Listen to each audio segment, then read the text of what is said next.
Hello, my dear student. My name is Krishna Divedi, and today we are discussing about the question number second of exercise 4.2. ठीक है, this is the word problem. So our question is represent the following situation in the form of quadratic equation. हमें क्या करना है, ये जो आपकी word problem दी गई है, अभी और भी प्रॉब्लम्स हैं, तो उनको हमें क्या करना है, वन बाय वन हमें इनको क्वाड्रेटिक इक्वेशन के फॉर्म में फाइंड करना है। और इसके बाद में वैसे तो हमें सिर्फ quadratic represent the following situation in the form of quadratic equation, वैसे तो हमें इनको क्वाड्रेटिक इक्वेशन के फॉर्म में ही रिप्रेजेंट करना है, पर उसने ऐसा बोला है we need to find the length and then after that we can solve this. Okay, चलिए देखते हैं इसको सॉल्यूशन। इसका क्या होगा, इसका सॉल्यूशन देखते हैं। The area of rectangular plot is 528 metre square. हमारे पास कोई एक रेक्टेंगुलर प्लॉट है जिसका जो एरिया है, we have a rectangular plot like this and the area of that rectangular plot is 528 metre square. Okay, उसने ऐसा बोला है the length of the plot is one more than twice its breadth। ठीक है, मतलब length और breadth का उसने रिलेशन शो किया हुआ है। ठीक है, ऐसा करते हैं, सबसे पहले तो हम लोग ब्रेड्थ मान लेते हैं। लेट यहां पर हो जाएगा let the breadth of plot is equal to b मान दिया। ठीक है, किसी भी प्लॉट की जो ब्रेड्थ है वो कितनी है, बी है। तो उसने ऐसा बोला है कि the length of the plot, अभी हम लोग लेंथ फाइंड करते हैं। Now length of the plot, length of the plot. देखिए भाई, अभी हम लोग क्या कर रहे हैं, क्वाड्रेटिक इक्वेशन।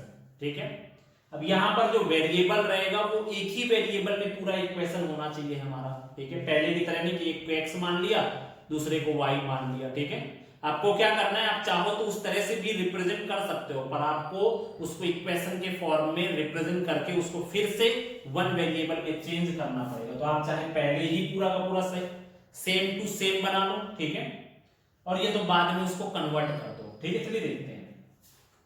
यहां पर उसने बोला है the length of the plot is one more than twice its breadth. ठीक है, मतलब कि जो लेंथ है प्लॉट की वो कितनी है, one more than twice its breadth. Twice its breadth से वन मोर है, मतलब प्लस वन कर दिया, या वन लेस होता तो माइनस कर देते। ठीक है, जिस टाइम पर जो ब्रेड्थ हो गई दैट इज बी एंड जो लेंथ हो गई वो कितनी हो गई, 2b प्लस 1 हो गई। ठीक है, ये हुआ हमारा। अभी इसमें हम लोग फाइंड करते हैं नाउ एरिया। तो एरिया इज इक्वल टू कितना होता है भाई, लेंथ इंटू ब्रेड्थ होता है। हमारा एरिया क्या होता है, एरिया हमारा जो होता है लेंथ इंटू में कितना होता है, ब्रेड्थ, लेंथ इंटू ब्रेड्थ। ठीक है, एरिया की वैल्यू कितनी है, that is equal to 528 metre square. Length कितनी है हमारी, लेंथ है हमारी 2b प्लस 1 और ब्रेड्थ कितनी है, that is b। After that we can solve this. 528 multiply कर देते हैं भाई, 2b स्क्वायर प्लस में b। Okay, now we can solve this. इसको इक्वेशन के फॉर्म में हम लोग कन्वर्ट कर लेते हैं, इसको एक क्वाड्रेटिक इक्वेशन के फॉर्म में बना लेते हैं।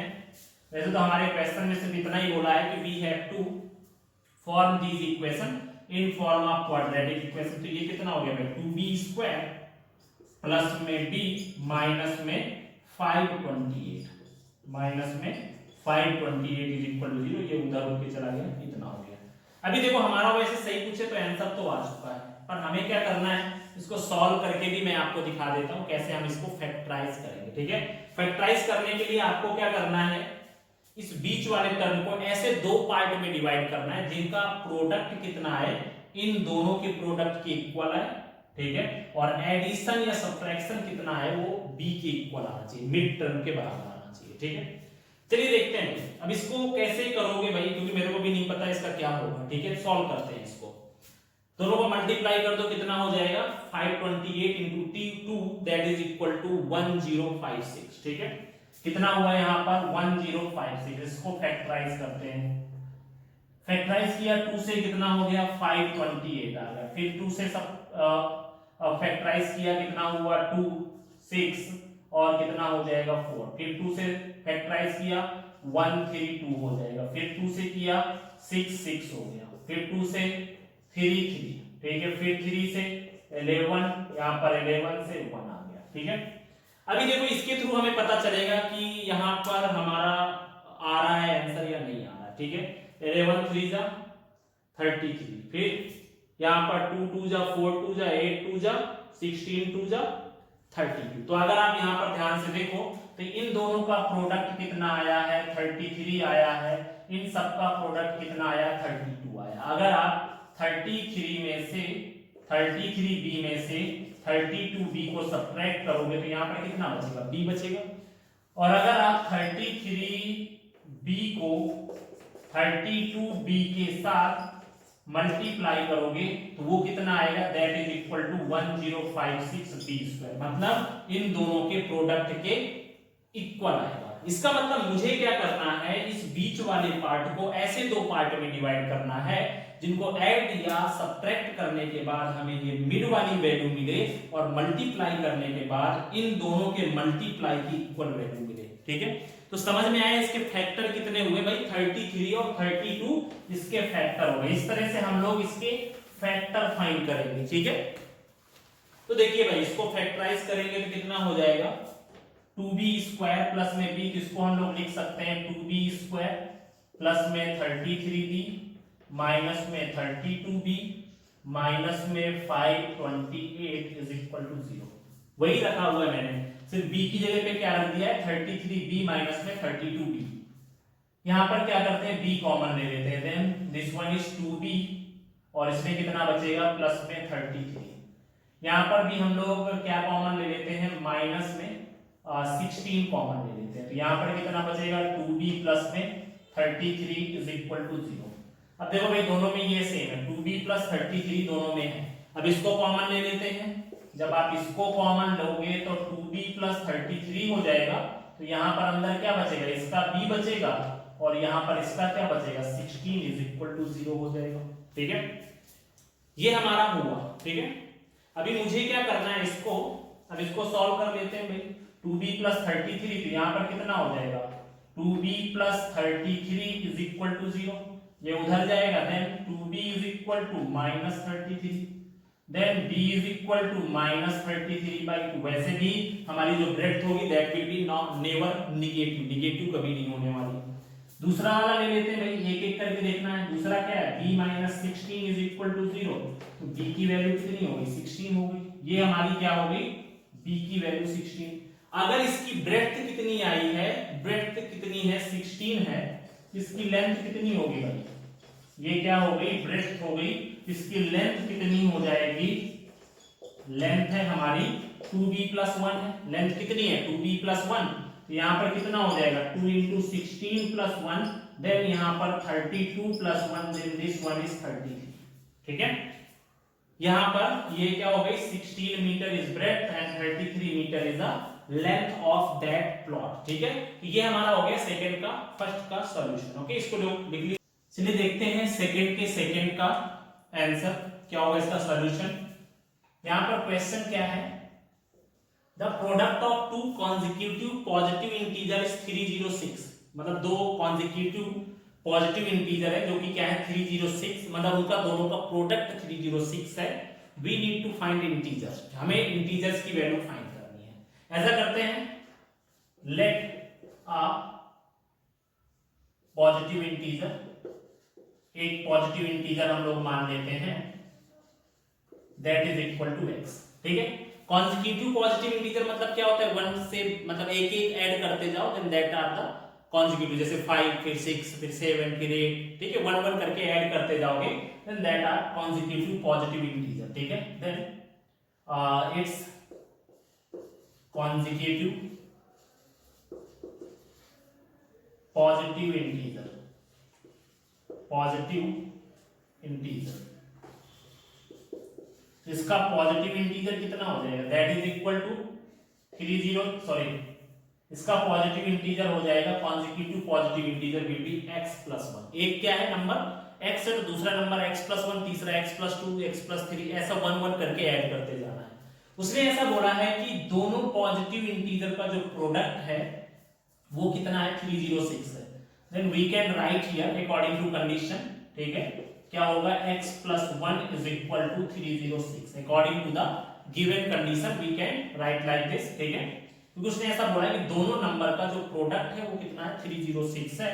मल्टीप्लाई कर देते हैं भाई, x स्क्वायर प्लस में x is equal to 306, x into x square, x का मल्टीप्लाई 1 के साथ किया, that is equal to x, ठीक है, x square plus x minus 306 is equal to 0, ये हो गया। अभी फिर से इसको फैक्टराइज करना है, कैसे करेंगे भाई, वही फंडा, 306 का फैक्टराइजेशन कर लेते हैं, 306 2 से कट किया 1, यहाँ पर 5, यहाँ पर 3, अब इसको क्या करेंगे भाई, 3 से कट किया 5 1 आ जाएगा, फिर 3 से कट किया 17 आ गया, 17 से कट किया 1 आ गया।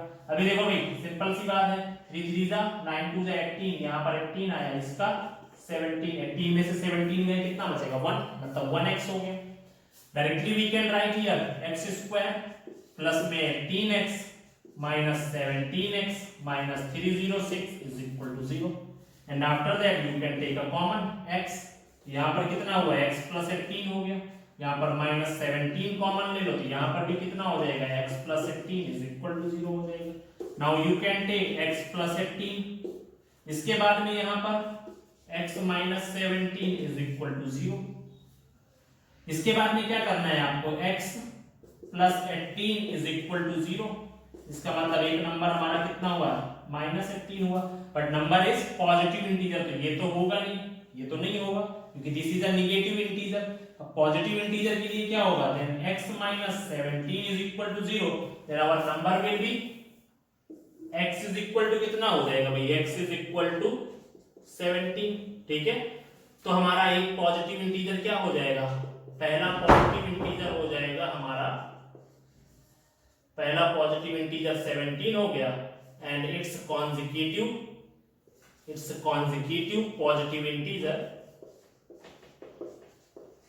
Positive integer is equal to कितना हो जाएगा, 17 plus 1, then that is equal to 18, ठीक है। तो ये हमारा हो गया सेकंड का सॉल्यूशन। चलिए देखते हैं यहाँ पे सेकंड का थर्ड क्या है, यहाँ पे Rohan's mother is 26 year older than him, ठीक है, मतलब रोहन की जो मम्मी है वो उससे 26 ईयर बड़ी है, ठीक है। The product of their edges 3 years from now will be 360, मतलब कि आज से 3 साल बाद की जो एज का प्रोडक्ट करेंगे तो उन दोनों की एज का प्रोडक्ट कितना आएगा, दैट विल बी 360, ठीक है। We would like to find Rohan's present age, हमें रोहन की प्रेजेंट एज फाइंड करेंगे, ठीक है। नॉर्मल क्वेश्चन है, देखो भाई, let Rohan's present age is equal to x, ठीक है, कुछ भी मान लेते हैं। तो यहां पर हो जाएगी रोहन्स मदर प्रेजेंट एज, इसकी प्रेजेंट एज कितनी हो जाएगी भाई, क्योंकि उसने बोला है Rohan's mother is 26 years older than him, मतलब रोहन की मम्मी रोहन से 26 ईयर बड़ी है, इसका मतलब रोहन की मम्मी की एज कितनी हो जाएगी, x प्लस 26 हो जाएगी, ये हो गया। रोहन की प्रेजेंट एज x है और रोहन की मम्मी की प्रेजेंट एज x प्लस 26 है, ओके। अभी हम लोग क्या करते हैं, इसमें से देखते हैं, ये हो गया हमारा, उसने ऐसा बोला है कि the product of their edges 3 years from now, अभी से 3 साल बाद, तो यहां पर हम लोग ऐसा बोलते हैं Rohan's age 3 years from now, 3 years from now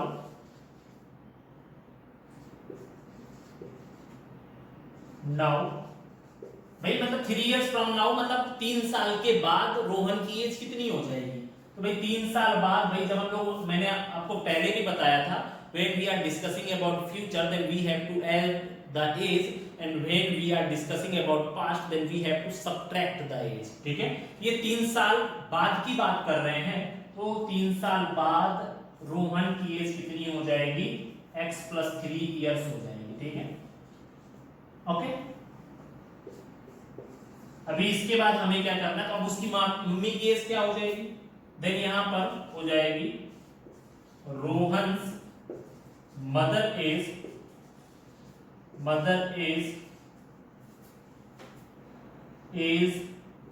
after 3 year. तो रोहन की मम्मी की एज कितनी हो जाएगी, 3 साल के बाद. तो अभी कितनी, x + 26 है. 3 साल के बाद क्या हो जाएगा, 3 और ऐड कर देते हैं. यहाँ पर कितना हुआ, x प्लस में 29. ये हमारी कितनी हो गई, after 3 year the age of his mother will be x + 29 years. Okay. अभी हमें क्या करना है यहाँ पर, अगर हम लोग यहाँ पर देखें, उसने अभी अकॉर्डिंग टू गिवन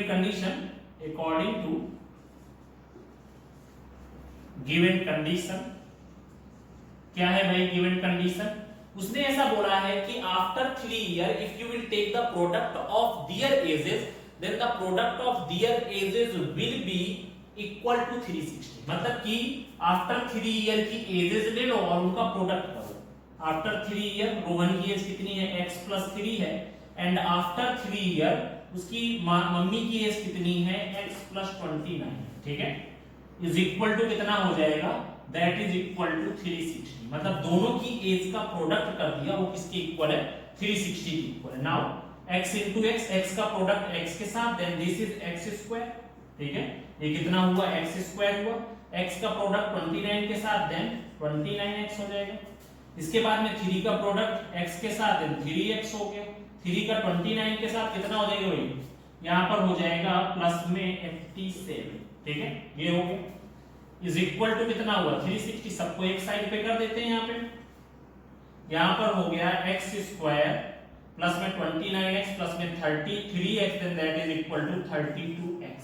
ठीक है, प्लस में 87 माइनस में 360 इज इक्वल टू 0. 360 को हम कहां पे ले आए, इस साइड पे ले आए. ठीक है, अभी हमें क्या करना है, यहाँ पर इसको और सॉल्व कर देते हैं. देन x² प्लस में 32x प्लस में यहाँ पर 360 में से 87 गया, मतलब यहाँ पर बचेगा आपका जो है 27, मतलब हो जाएगा 273 माइनस में 273 इज इक्वल टू 0. ठीक है, हमारे पास ये मिला है. अब इसका भी फैक्टराइजेशन कर देते हैं भाई. 273 का कैसे करोगे, यहाँ पे देख लो.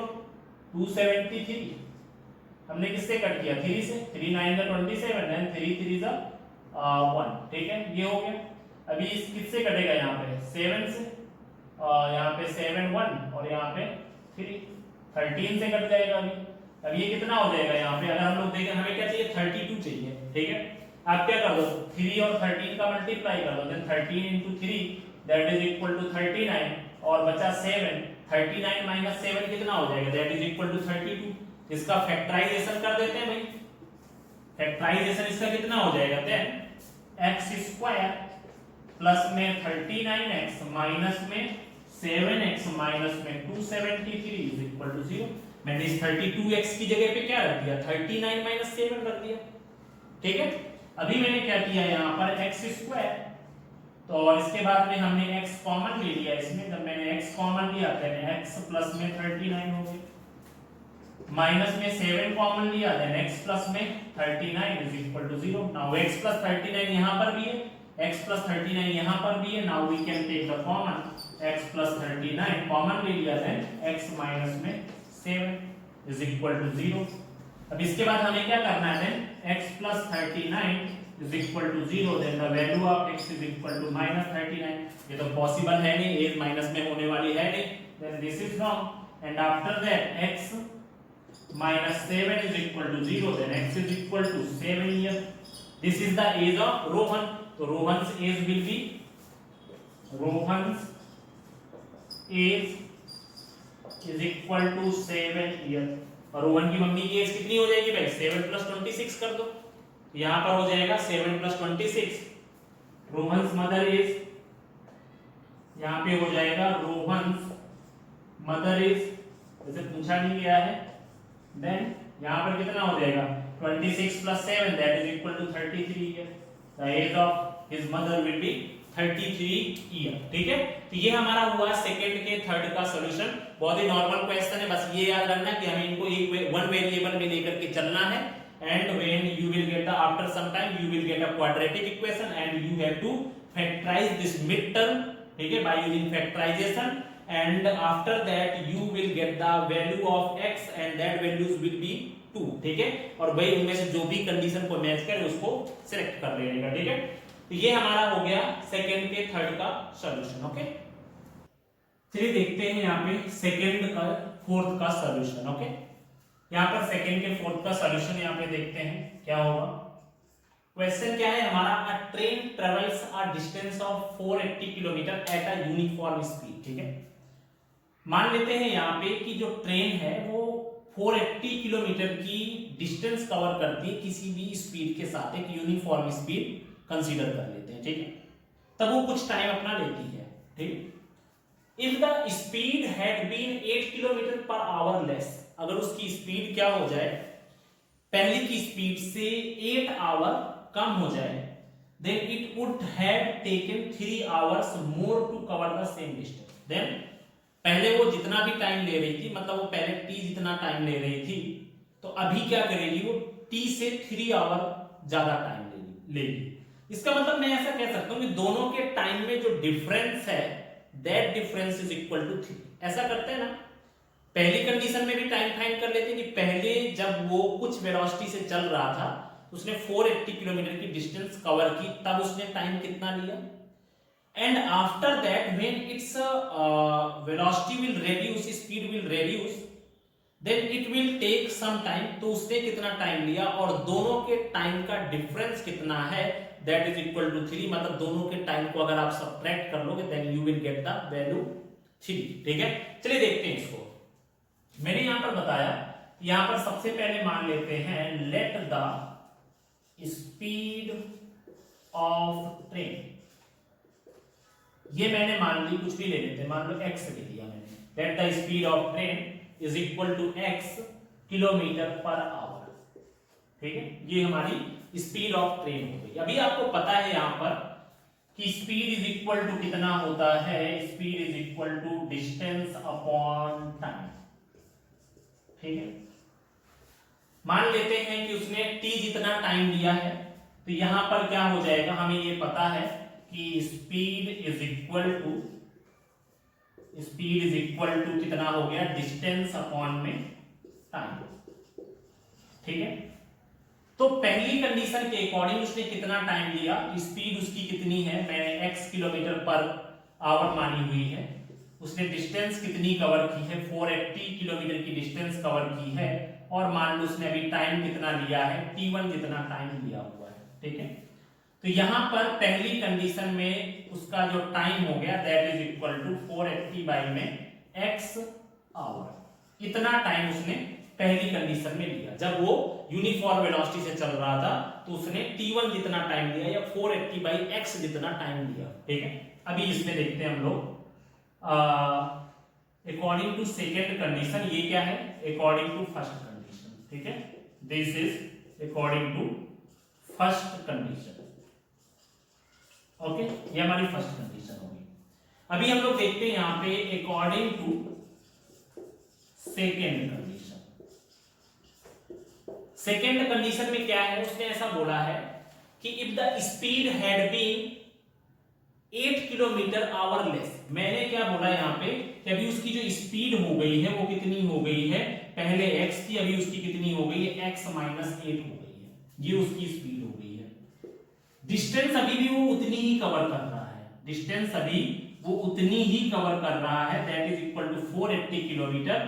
तब मान लो वो कितना टाइम ले रहा है, t2 जितना टाइम ले रहा है, मतलब पहले से 3 आवर जितना ज्यादा लेता, पर मैंने अभी यहाँ पे मान लिया है कि वो t2 जितना टाइम ले रहा है। तो इसका जो टाइम हो जाएगा t2 इज इक्वल टू कितना हो गया, 480 अपॉन में x - 8 आवर। ठीक है, मतलब इसने क्या लिया, t2 जितना टाइम जब उसकी स्पीड कम हुई तब लिया, और जब उसकी स्पीड x थी तब उसने टाइम कितना लिया, t1 कितना टाइम लिया। ठीक है, अभी देखो यहाँ पे हमें क्या करना है, इसमें से हम लोग देखते हैं तो उसने ऐसा बोला है कि जब उसकी स्पीड कम हुई तब उसने पहले के कंपैरिजन में 3 आवर ज्यादा टाइम लिया है। इसका मतलब मैं ऐसा कह सकता हूं कि दोनों के टाइम में कितना डिफरेंस है, दोनों के टाइम में 3 आवर का डिफरेंस है। It means we can say that t2 minus t1 is equal to कितना है 3। t2 minus t1 is equal to कितना है 3, क्योंकि दोनों के टाइम में 3 आवर का डिफरेंस है। मैंने t2 माइनस t1 क्यों लिया है, क्योंकि t2 की वैल्यू ज्यादा है, 3 घंटे ज्यादा टाइम, जब उसकी स्पीड कम होती है तो वो 3 आवर ज्यादा टाइम लेती है, तो मैंने t2 माइनस t1 किया। Now we can put the value of t2 and t1। तो यहाँ पे t2 की वैल्यू कितनी हो गई 480 अपॉन में x माइनस 8, t1 की वैल्यू कितनी हो गई 480 बाई में x हो गई, इज इक्वल टू कितना हुआ 3। Now we can take the LCM, अभी एलसीएम ले लो भाई, इसका कितना हो जाएगा, यहाँ पे LCM will be x and x minus 8। ठीक है, ये हो गया।